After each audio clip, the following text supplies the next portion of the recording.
of Amnesty International, Salil Shetty. He joins us live from CNN Paris. And sir, thank you so much for joining us here on the program. Amnesty International usually goes after dictators and warlords, but in your latest annual report, you're targeting the U.S. president. So are you more alarmed by Donald Trump's rhetoric or his actions just 1 month in the White House? Well, I think what's unique about 2016, and which is what our report says, is that historically, yes, Amnesty International has had to fight against dictators who are violating human rights. But now we have elected leaders from the Philippines to Turkey to several other countries who are also now with a popular mandate starting to abuse human rights. But what's most scary after Brexit and now the election of Donald Trump in the US is that this is starting to hit the Western countries who have historically been champions of human rights. And I'm sitting in Paris now where there's going to be an election very shortly, and we have elections in the Netherlands and several other European countries. So this is most alarming. Now, on the question you asked about Donald Trump's, is it rhetoric or is it real anxiety? I think, during the election campaign, we were obviously anxious by his bigotry and racism and xenophobia and misogyny in terms of his anti-women rhetoric. But now it's getting to be much more serious because with the new thinly veiled Muslim ban, we are finding that this is starting to affect real people on the ground. You can imagine if you're a set of Somali communities traveling to the US after a whole process of fleeing from war and persecution, and now you're pushed back, you're banned from coming in. First of all, this is completely inhumane. Secondly, it's completely unlawful because it's against the US Constitution, it's against international human rights law. And thirdly, it's totally stupid because his promise to the American people he's going to make the country more safe and more prosperous. The fact is, he's not just making the US less safe, he's making the whole world less safe.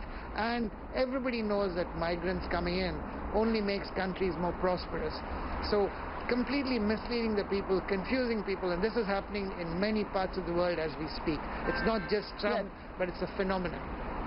Got it. In regards to the travel ban, there has been significant pushback, including judicial pushback on the travel ban. A new version of that will be coming out soon. We'll be digging into the details of that in the coming days. But in your report, the Amnesty report, you also name-check former U.S. President Barack Obama and a blight on his human rights record.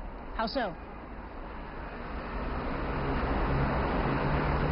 Yeah, absolutely, because what we are facing last year also is that 23 countries have committed war crimes. So bombing of schools, of hospitals, of funeral processions are just happening in Yemen and Sudan, in Syria, of course. And why is this happening? Why is the United States continuing to fund Saudi Arabia and give them arms to attack civilians in countries like Yemen? So this is why, it's not just an issue of Trump. It's a question of how Western countries are using human rights in a very selective way. Last year alone, it wasn't just about war crimes or about pushing refugees back. We've seen a very serious crackdown on anybody defending human rights, from Turkey to China to Egypt to Ethiopia. So this is a very worrying phenomenon, and our call is not just on leaders, because we do have some responsible value-based leaders we've seen like in Germany and Canada, but ultimately it's for people to stand up for human rights and to come in the way. We are saying you have to come in the way of these leaders who are outright trying to destroy human rights. This is a time for people to stand up. Right. In your report, you do call out former President Obama and his record on human rights in regards to mass NSA surveillance. Now, back to Donald Trump.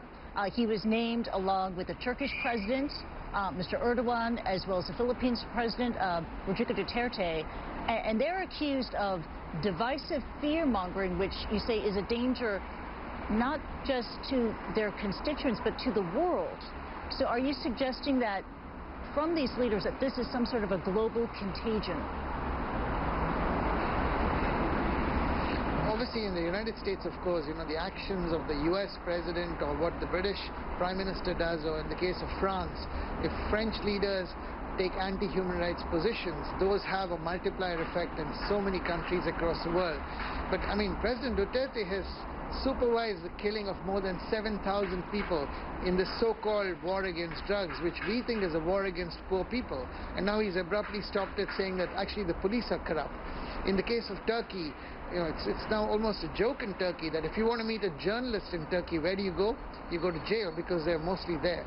So I think this is a big global concern, but our big worry is if the strongest Western powers who've historically championed human rights, if they are starting to compromise, and France is truly at a crossroads on this question, and so is the Netherlands. If key leaders in these countries start compromising and confuse people, equating refugees with terrorism, which is complete nonsense, but they use nationalist propaganda, they manipulate facts to whip up nationalist sentiments and confuse people. That's what we have to be guarded against.